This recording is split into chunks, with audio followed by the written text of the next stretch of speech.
by Klaus Besenthal June 16, 2018 in the Belgian city of Leuven, the Your Next Move Rapid. His score in the Rapid tournament, which ended on Thursday, gave him a substantial lead in the overall standings. But a bad run of form in the Blitz saw his lead melt away to 0, and set up an exciting if somewhat unlikely final round that saw So, but also his closest rivals Sergey Karjakin and Maxime Vachier-Lawrave, all lose. Photo, Lenn. Grand Chess Tour. Today in Leuven, Day 2 of the Blitz had an early 12 o'clock start with a round B10, the 10th of a total of 18 rounds of the Blitz tournament. The most exciting question, at least it might have been from the point of view of the statisticians accompanying every major sporting event in the world, was probably whether Wesley So's 1.5-point lead over Sergey Karjakin and Leuven in the overall standings would hold up. The overall standings after 9 Blitz rounds also left Maxime Vachier-Lawrave with 15.5 points, and Hikaru Nakamura with 15, within striking distance of So.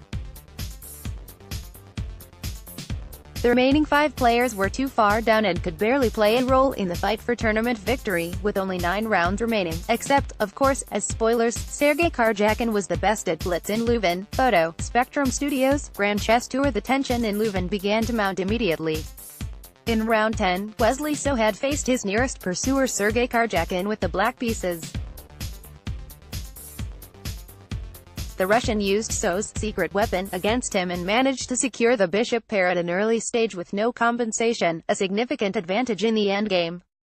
Karjakin further improved his king position while the number of weak pawns increased in his opponent's camp. My secret weapon, 1b3. Meanwhile, 1b3 has also found its way into the practice of today's world elite, and now finally a modern top 10 player has taken on the subject for ChessBase, none other than Grandmaster Wesley So. More. So was now only half a point ahead of Karjakin, while Leuven had fallen half a point behind Karjakin. In a better, but wild position, the Armenian had contented himself with repeating moves against Shahryar Mamedyarov. Blitz round 11 brought no change at the top, as there all games ended drawn.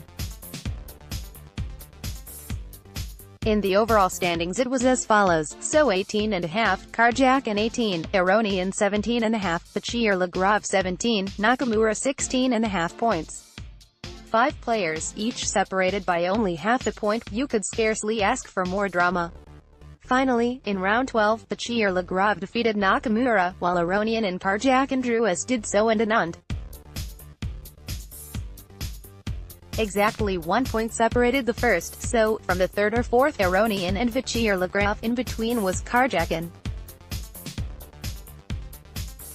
Nakamura, however, remained 5th in the standings, but his chances of the overall victory had been significantly reduced by this loss. Leuven also had chances to make it to the top. Photo, Spectrum Studios, Grand Chess Tour. In round 13, as we approached the halfway mark of the day, things began to move in Karjakin's favor. He won a rook ending with an extra pawn against Anand, while Nakamura came out on top against Aronian. That allowed Karjakin to catch up to So, and brought Nakamura back to within striking distance of the top group.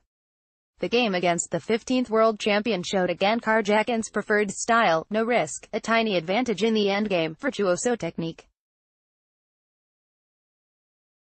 All against the background that it is a blitz game, in which you have to act differently than in a long game. My black secrets in the modern Italian game is considered a sound but quiet opening without early trades, giving rise to rich positions where plans are more important than forced variations. So shows black's plans on this DVD. More. Chess endgames. 8 practical rook endgames. Rook endings are amongst the most frequently encountered endgames there are, and so your training effort will be quickly repaid in the form of half and full points. Knowing even a few rules of thumb and key methods makes life a great deal easier and provides a guiding light even in complex positions. This DVD focuses on the important themes which are to be found in common rook endings. More. However, anyone who believed that Karjakin would be unstoppable in his run didn't count on a certain Alexander Grichuk. Against his compatriot in round 14, Grichuk was clearly winning after just 20 moves. This was a huge break for So, who gained ground by beating Anish Giri thanks to connected passed pawns in the rook ending. Plus, Vachier-Lawrave suffered a blow of his own, losing to Mamedyarov. With 4 rounds to go, the clear lead was handed back to So, 20.5, Karjakin 19.5, Vachier-Lawrave 19, Aronian 18.5. Nakamura's hopes were finally dashed in his comeback quest when the American lost to his compatriot Fabiano Caruana. A topsy-turvy day for Nakamura, who ended up second in the Blitz, but fourth overall. Photo, Leonard Otis. The 15th round began with a quick draw between So and Vachier-Lawrave. Giri rough time continued, as he lost to Karjakin in just 27 moves after the Dutchman fatally weakened his kingside in the opening. With 3 rounds to go, So led with a half-point advantage over Karjakin.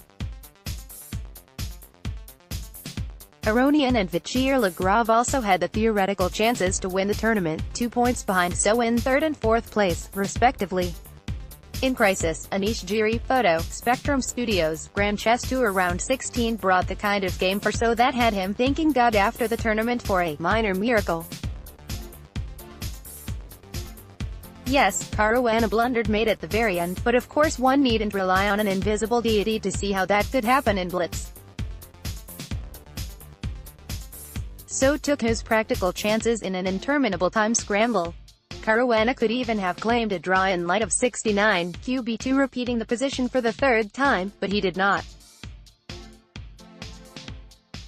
The battle between the top 2 American players, still Chess Club YouTube since Vachier-Lawrave won against Karjakin at the same time. Aronian dealt Giri his 3rd consecutive loss, So's lead was up to a comfortable 1.5 points on Karjakin, Vachier-Lawrave and Aronian 2 rounds before the end. It was the only round of the tournament in which all 5 games were decisive. So, therefore, needed only 2 draws to win the tournament. But the Lord works in mysterious ways. In the penultimate round, So lost a worse but probably still defensible rook endgame to Mamedyarov. Meanwhile, Karjakin and Vachier-Lawrave both won their game and cut the lead back to a mere half-point. Aronian was eliminated from contention as MVL's victim. The standings at the top before the last round thus were: 1. So, 22 points 2-3. Karjakin and Vachier-Lawrave 21.5 points 4. Aronian, 20.5 points 5. Nakamura, 20 points. Vachier-Lawrave came 3rd in both Rapid and Blitz. Photo, Leonard Otis. In the last round saw a tremendous and unexpected twist. Wesley So lost to Hikaru Nakamura, and the way his game went downhill has an amusing story behind it. Here was the position after 7, c3. This position also occurred in Nakamura's first game today against Giri, and Anish could be seen with a wide grin while playing his own last round game against Grichuk, when he noticed So fall for the same cheap trick as he had accidentally done. The irony doesn't end there. Giri had prepared the line himself specifically for Grichuk in the first round of the candidates tournament in Berlin and discussed it with Nakamura subsequently. It's nice to see that he could still find the humor in an otherwise miserable tournament for the wildcard entry.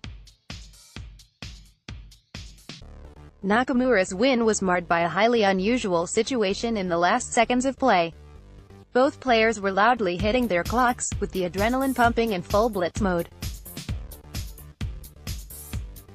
Wesley had already been warned about similar behavior earlier in the day, but in this case, it's not clear if he was at fault as an instigator or merely meeting Nakamura's pace. Although none of the other players was visibly disturbed by the noise, after 45, KD2 by Nakamura, both arbiters intervened, to insist that both players hit the clock more quietly. Watch from just before this moment, the brief arbiter-induced pause in a crucial game. Contrary to what the live webcast commentators guessed, the arbiters were only concerned about the banging of the clock, not which hand was being used. But Nakamura, who was down to 15 seconds compared to So's 43 seconds, was clearly flustered by the interruption. And it's hard to blame him.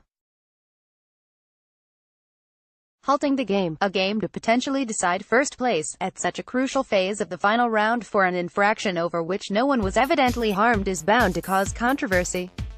When play resumed, almost immediately Nakamura blundered 48 QC4, but the refutation 48 QG1 requires some calculation and so took 6 seconds of his remaining 40 to play 48 H5, which gives the advantage back to Nakamura. After 10 more furious moves, White shook loose his d-pawn, and when it became a queen, So was forced to concede. Despite winning the game, Nakamura was quite aggravated by the arbiter's interference, even commenting publicly on Facebook within hours about the incident. So felt sure he had lost, but another unlikely, if not miraculous result occurred. Vachier-Lawrave played spoiler for his friend Karjakin, and Vachier-Lawrave went down against Anand. All three leaders lost in the final round.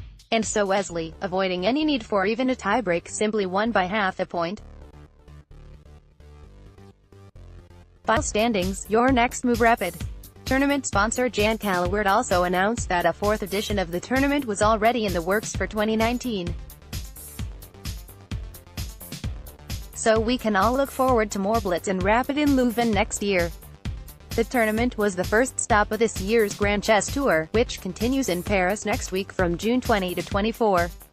Blitz Tournament Final Standings, Rapid Tournament Final Standings, with double point scoring, all Blitz games, full commentary, webcast translation and additional reporting from Leuven. Macaulay Peterson links.